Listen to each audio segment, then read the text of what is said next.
नमस्कार, मैं हूं श्वेता झा और आप देख रहे हैं आज तक। बड़ी खबर आपको बता दें, जासूसी मामले को लेकर यूपी के मुख्यमंत्री योगी आदित्यनाथ ने विपक्ष पर जबरदस्त प्रहार किया है। सीएम योगी ने कहा है कि संसद सत्र शुरू होने से ठीक पहले सनसनी पैदा करने की कोशिश की गई है। योगी ने आरोप लगाया है कि अंतर्राष्ट्रीय साजिश के तहत भारत में अराजकता फैलाई जा रही है। योगी आदित्यनाथ ने विपक्ष पर दिल्ली दंगे से लेकर किसानों को भड़काने का भी आरोप लगाया। आपको बता दें कि कुछ देर पहले योगी आदित्यनाथ ने एक प्रेस कॉन्फ्रेंस की थी। इस प्रेस कॉन्फ्रेंस में उन्होंने साफ तौर पर कहा कि विपक्ष नकारात्मक रवैया शुरू से ही अपना रहा है। दिल्ली दंगे में भी विपक्षी दलों की भूमिका सामने आई थी। संसद सत्र से पहले दरअसल सनसनी फैलाने की ये कोशिश है। भारत की छवि अंतर्राष्ट्रीय स्तर पर भी खराब करने की कोशिश की जा रही है। देश के खिलाफ माहौल बना रहा है विपक्ष, साफ तौर पर निशाना साधा योगी आदित्यनाथ ने। साथ ही उन्होंने ये भी कहा कि किसानों को मत और मजहब के नाम पर भड़काया जा रहा है। विपक्ष को आड़े हाथों लेते हुए योगी आदित्यनाथ ने कई गंभीर आरोप लगाए। विपक्षी दलों के द्वारा देश के अंदर जिस प्रकार का वातावरण बनाने का प्रयास हो रहा है, यह विपक्ष के कुत्सित मंशा को उजागर करता है। जाकी रही भावना जैसी, प्रभु मूर्ति देखी तिन तैसी। कांग्रेस सरकार अपने समय में जिस प्रकार की हरकतें करती रही हैं, आज विपक्ष में रहकर के भी अपने उन्हीं मंसूबों के अनुरूप आगे बढ़ रही है। संसद सत्र प्रारंभ होने के ठीक एक दिन पहले इस प्रकार की एक सनसनीखेज चीजों को परोस करके समाज में एक विषाक्त वातावरण पैदा करने का जो कुत्सित प्रयास हो रहा है, राजनीति के घटते हुए गिरते हुए स्तर को प्रदर्शित करता है। विपक्ष पूरी तरह नकारात्मक भूमिका में के साथ में है और उन अंतर्राष्ट्रीय साजिशों का शिकार जाने अनजाने में हो रहा है। जो अंतर्राष्ट्रीय साजिश किसी न किसी रूप में भारत को अस्थिर करना चाहते हैं, भारत को किसी न किसी रूप में अस्त व्यस्त करना चाहते हैं। संसद एक मंच होता है अपनी बात को रखने का, लेकिन शोरगुल का शिकार हम संसद को बना लें, ये लोकतंत्र का गला घोंटने जैसा है। ये लोकतंत्र के साथ खिलवाड़ है और ये लगातार विपक्ष कर रहा है। और इस वक्त की बड़ी खबर आपको बता दें, फोन टैपिंग विवाद समेत कई अन्य मुद्दे को लेकर आज मॉनसून सत्र के दूसरे दिन भी हंगामा और नारेबाजी देखने को मिली। विपक्ष ने संसद के दोनों सदनों में हंगामा किया। सुबह 11 बजे कार्रवाई शुरू होते ही महज 4 मिनट के भीतर लोकसभा की कार्रवाई स्थगित करनी पड़ी, तो राज्यसभा की कार्रवाई भी हंगामे की भेंट चढ़ गई। दोबारा 12 बजे राज्यसभा की कार्रवाई शुरू हुई, लेकिन फिर से एक बार वैसी ही निराशा हाथ लगी। और ये आज की 4 तस्वीरें आपको हम दिखा रहे हैं। देखिए दूसरे दिन संसद में किस तरह से संग्राम हुआ। आपको बता दें कि लोकसभा में जैसे ही कार्रवाई आज शुरू हुई, आज एक बार फिर से इतना हंगामा हुआ कि उसे 2 बजे तक के लिए स्थगित करना पड़ा। राज्यसभा में भी यही हाल रहा। राज्यसभा में भी कार्रवाई जैसे ही शुरू हुई, उसे 12 बजे तक के लिए स्थगित करना पड़ा। एक बार फिर से 12 बजे जब कार्रवाई शुरू हुई, तब फिर से विपक्षी दलों ने हंगामा किया। और बाहर देखिए किस तरह से यहाँ पर टीएमसी प्रोटेस्ट कर रही है।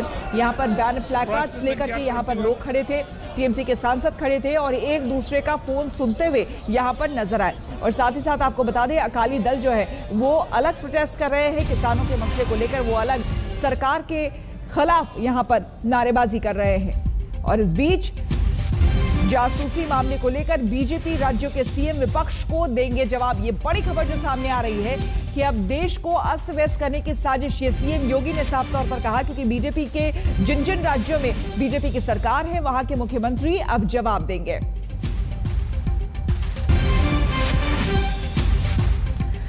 आपको बता दें, उधर कांग्रेस ने भी मोदी सरकार पर हमले जारी रखा है। कांग्रेस का आरोप है कि मोदी सरकार ने लोकतंत्र की गरिमा गिराई है। अशोक सिंघल हमारे संवाददाता कांग्रेस नेता अधीर रंजन चौधरी से उन्होंने बात की, क्या कहा उन्होंने, सुनिए। लोकसभा में विपक्ष के हंगामे पर बात करने के लिए हमारे साथ मौजूद हैं कांग्रेस नेता अधीर रंजन चौधरी जी। अधीर जी, हंगामा कब तक चलता रहेगा? क्योंकि सरकार ये कह रही है कि हम चर्चा करने के लिए तैयार हैं, हर सवाल का जवाब देने के लिए। वही तो चाहते हैं हम लोग, लेकिन जवाब सदन के अंदर देना चाहिए। अच्छा, ये पेगासस की मुद्दा है जिसमें हिंदुस्तान की नेता, जर्नलिस्ट, बड़े बड़े आदमी जिनके साथ मोदी जी की रिश्ता अच्छा नहीं है, ये सबका नाम इसमें शामिल है। सारे दुनिया में इस विषय को लेकर हो हल्ला मच चुके हैं, तो इसके लिए सदन के अंदर तो चर्चा होना चाहिए, लेकिन ये चर्चा का तो मौका हमें देना चाहिए।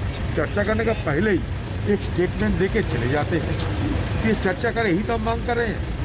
ये मांग आप ये भी कर रहे हैं कि जिस ढंग से हमारे नेता राहुल जी को साथ साथ हिंदुस्तान के बहुत सारे पार्टियों के नेताओं को और बहुत सारे गणमान्य सारे व्यक्तियों को इस मतलब जासूसी में फंसाए जाने का जो प्रयास किया गया है, ये सारे अभी आम लोगों के सामने उजागर हो चुके हैं।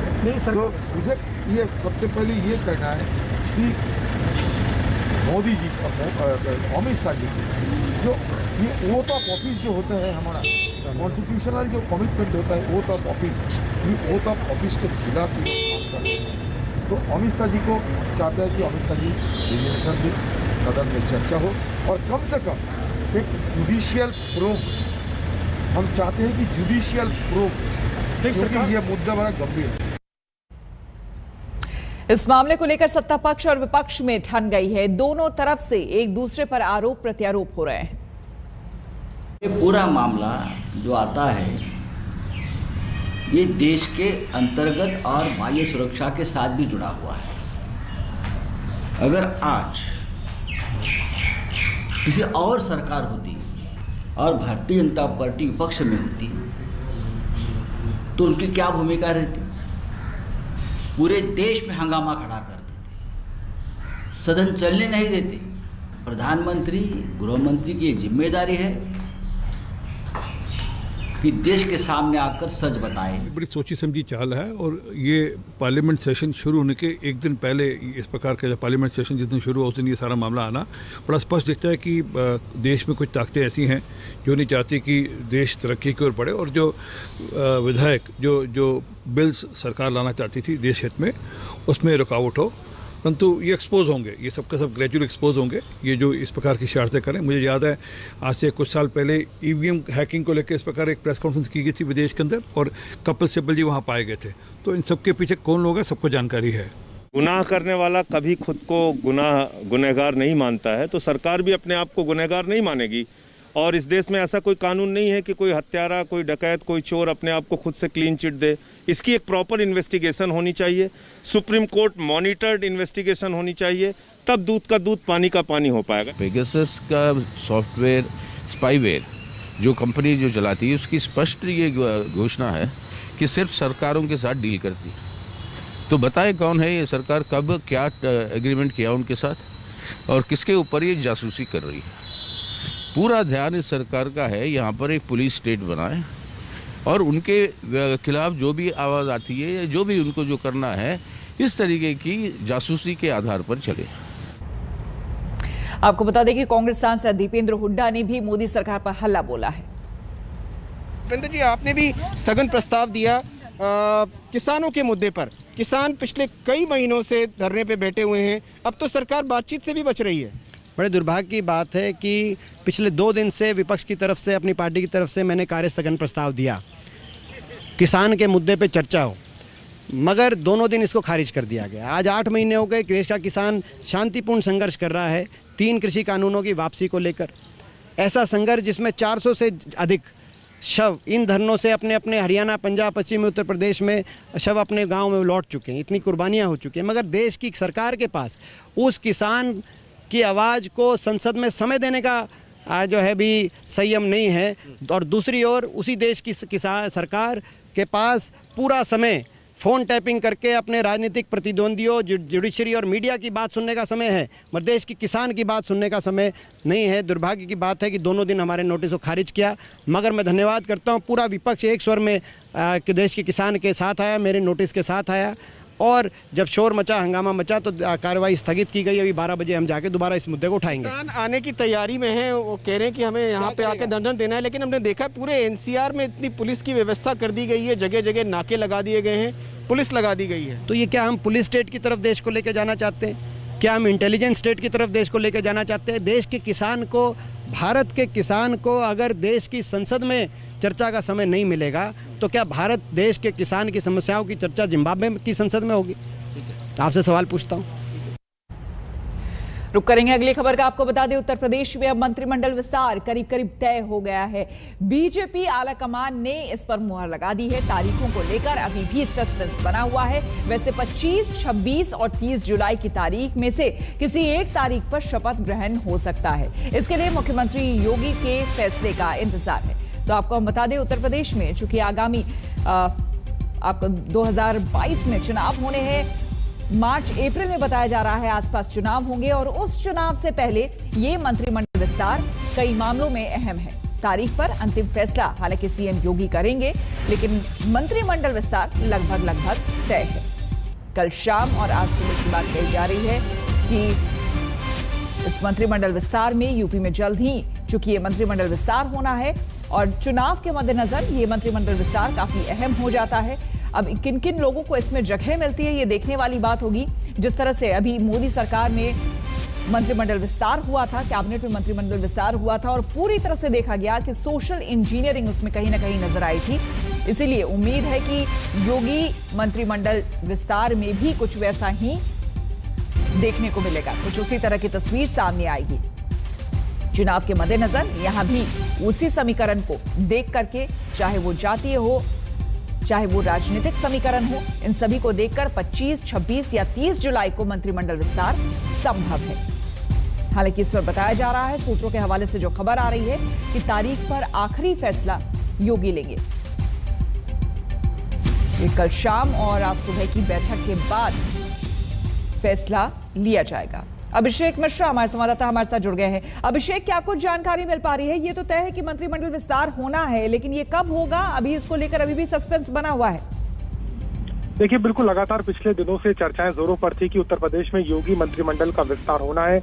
इसको लेकर के लगातार इस तरीके की सुगबुगाहट भी थी, कुछ नामों को लेकर चर्चा भी हुई। हालांकि सरकार ने अभी अपना रुख साफ नहीं किया हुआ है, क्योंकि फिलहाल संगठन के काम भी चल रहे हैं। पिछले दिनों संघ और बीजेपी के बड़े नेताओं की जो बैठक हुई, इसमें भी ये चर्चा का विषय रहा। लेकिन उम्मीद की जा रही है कि जल्द ही इसी हफ्ते ये विस्तार हो सकता है, जिसमें कुछ नामों पे चर्चा में है।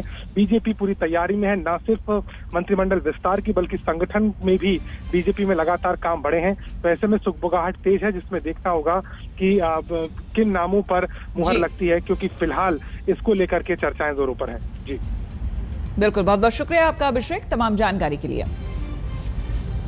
और वैक्सीन नीति से लेकर तीसरी लहर का एक्शन प्लान आज पीएम बताएंगे। सरकार ने विपक्ष को विश्वास में लेने के साथ हर सवाल का जवाब देने का भी फैसला किया है। आज एक सर्वदलीय बैठक भी बुलाई गई है। बैठक शाम 6 बजे संसद भवन की एनेक्सी बिल्डिंग में होगी।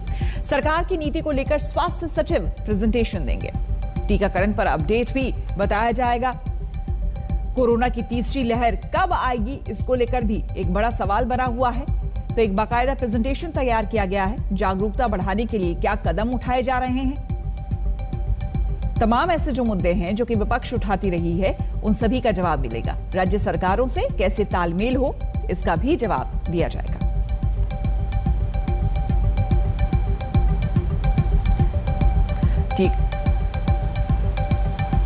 टीकाकरण पर अपडेट भी दिया जाएगा। तो बाकायदा एक प्रेजेंटेशन है, उसको लेकर जिसमें ये सारी बातें जो हैं वो क्लियर होंगी। पर भरोसा जताया, लेकिन बदले में आपने क्या दिया? धोखा।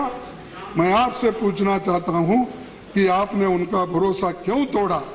प्रधानमंत्री जी, आप समस्या सुलझाने में विफल रहे और स्वास्थ्य मंत्री को बलि का बकरा बनाकर ड्रॉप कर दिए। धन्यवाद। तो धन्यवाद। हर चीज प्रधानमंत्री जी अपने ऊपर नहीं लेते। धन्यवाद। किसी को बलि का बकरा बनाकर चले जाते। धन्यवाद। आपने काफी समय अधिक लिया। ऐसे है बहुत से चीजें मेरे पास है, मैं 15 पॉइंट सुझाव आपको देने वाला था, लेकिन आप समय की अभाव से नहीं है। मैं लिख के भेजूंगा, पहले भी लिखा था, आज भी लिख के भेजूंगा। और केरल में बकरीद के लिए लॉकडाउन में 3 दिन की छूट देने के फैसले से नाराज सुप्रीम कोर्ट ने केरल सरकार को फटकार लगाई है। आपको हम बता दें कि केरल में केसेस जो हैं वो बहुत कम नहीं हुए हैं, इनफैक्ट वहां से केसेस सामने आ रहे हैं कई। इसके मद्देनजर बकरीद में जब राज्य सरकार ने 3 दिन की छूट दी है लॉकडाउन में, उसको लेकर खुद संज्ञान लेते हुए इस पूरे मामले पर सुप्रीम कोर्ट ने कड़ा ऐतराज जताया है। केरल सरकार ने 18, 19, 20 जुलाई के लिए ढील दी थी, जिसके बाद सुप्रीम कोर्ट ने कड़ा ऐतराज जताया। इनफैक्ट राज्य सरकार को फटकार लगाई है। बकरीद को देखते हुए केरल सरकार ने यह ढील दी थी, लेकिन जिस तरह से छूट देने पर सुप्रीम कोर्ट ने फटकार लगाई है, उसके बाद अब देखना होगा कि वहां पर राज्य सरकार जो है वो क्या फैसला लेती है।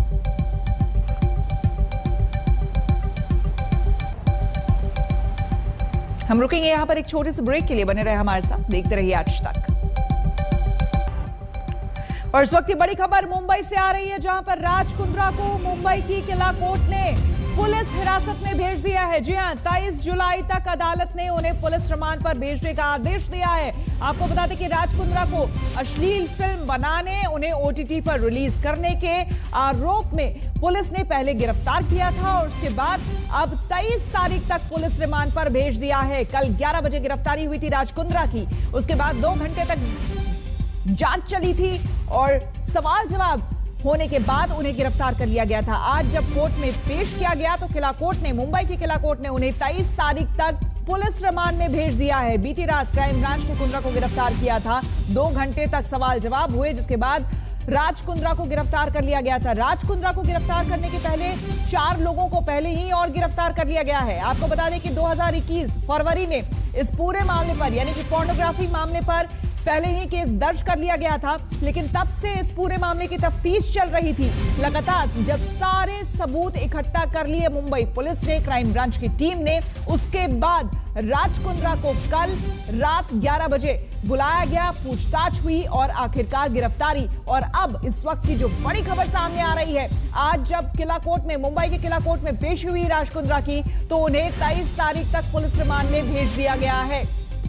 तो इस वक्त की बड़ी खबर सामने आ रही है, राज कुंद्रा के बारे में बताया जा रहा है कि न सिर्फ ये, क्योंकि एक चैट अभी कुछ समय पहले ही ये बड़ी खबर और सामने आई थी कि वो चैट दरअसल बरामद हो गया है। अक्टूबर 2020 से वो जो पूरी चैटिंग होती थी वो उसका खुलासा हो गया है। दरअसल उस चैट ग्रुप के एडमिन खुद राज कुंद्रा थे, इनके अलावा 4 और लोग थे जो उस चैट में थे, उस ग्रुप में थे। और बाकायदा उस चैट ग्रुप से ये बड़ा खुलासा हुआ है कि किस तरह से पूरी डीलिंग होती थी, किस तरह से मॉडल्स को लाया जाता था, उनको पैसे दिए जाते थे और उनसे पोर्नोग्राफी कराई जाती थी। पंकज उपाध्याय हमारे संवाददाता हमारे साथ जुड़ गए हैं। पंकज, बहुत बड़ी खबर, 23 जुलाई तक अब पुलिस हिरासत में रहेंगे राज कुंद्रा और तमाम वो सवाल जो अब पुलिस जानना चाहती है वो उनसे उगलवाएगी। जी हाँ, जैसा कि मैं पहले भी कह रहा था, मामला बहुत गंभीर है, मामला बहुत संगीन है। मुंबई पुलिस कह रही है कि उसकी इन्वेस्टिगेशन तो अभी शुरू हुई है। राज कुंद्रा के साथ साथ कई ऐसे और बड़े नाम हो सकते हैं जिनके तार बॉलीवुड से भी जुड़े हो सकते हैं, उनके नाम आने वाले दिनों में सामने आ सकते हैं।